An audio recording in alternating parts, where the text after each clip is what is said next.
અરે હા જેસલ પીર, આ મહાતમનું મુહૂર્ત વીતતું જાય છે અને ગુરુ ઉગમથી પણ હજી આવ્યા નથી, તો આ મહાતમની દોરી કોણ ચાલશે?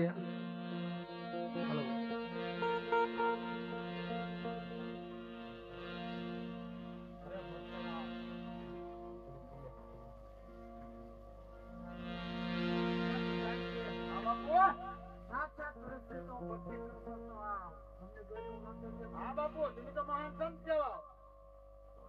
ગુરુ કઈ કેવું છે? બરોબર છે બાપુ.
અરે હા જેસલ પીર, આ મહાતમનું મુહૂર્ત વીતતું જાય છે અને ગુરુ ઉગમથી પણ હજી આવ્યા નથી, તો આ મહાતમની દોરી કોણ ચાલશે?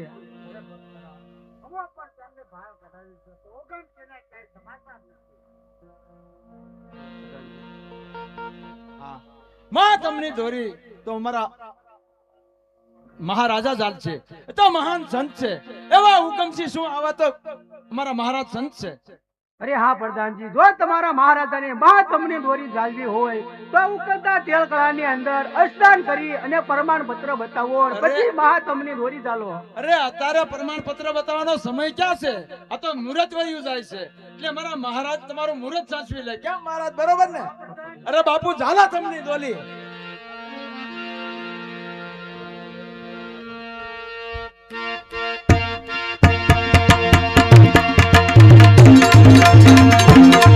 આવી રીતે લાખાજી જ્યાં થમની દોરી ચાલવા જાય છે, ત્યાં મોટું ભયંકર વાવાઝોડું ઉપડે છે અને લાખાજીથી આ થમ હલતો નથી.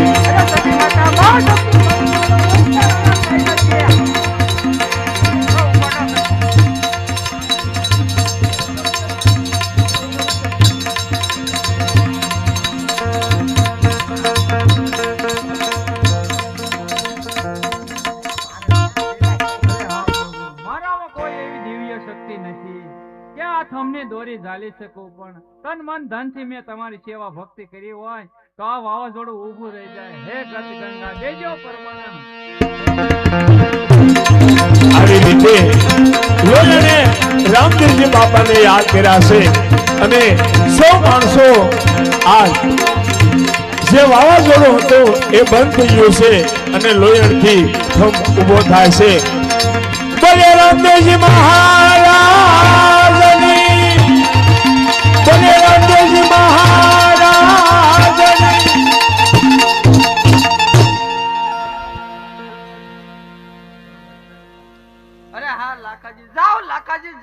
આજ પછી તમારું આવું કાળું મુખ મને ક્યારેય ન દેખાડતા. તમે શું ગુરુ ગાદીને સમજો છો? માટે જાઓ લાખાજી જાઓ, આજ પછી તમારું કાળું મુખ મને ક્યારેય ન દેખાડતા.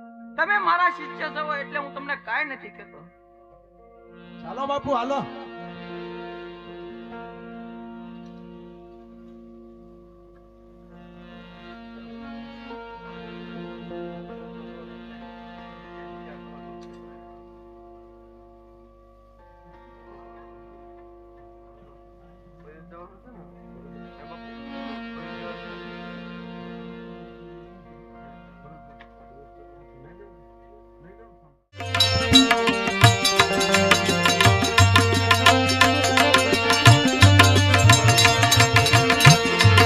એ જી મને ધીડો ધીડો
મારા સ્વામિનાથ પાસા દારૂના રવાડે થઈ ગયા છે.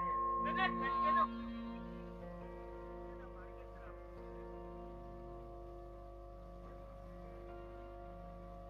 તમારા પતિએ ગુરુજીનું અપમાન કર્યું છે. એના ગુના માફ થાય એમ નથી, પરંતુ જો કોઈ સત્યના માર્ગે આવતું હોય તો એના ગુના હું માફ કરીશ.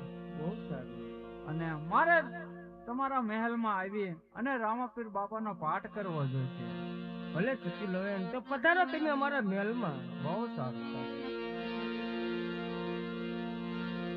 આવી રીતે સતી લોયણને લઈ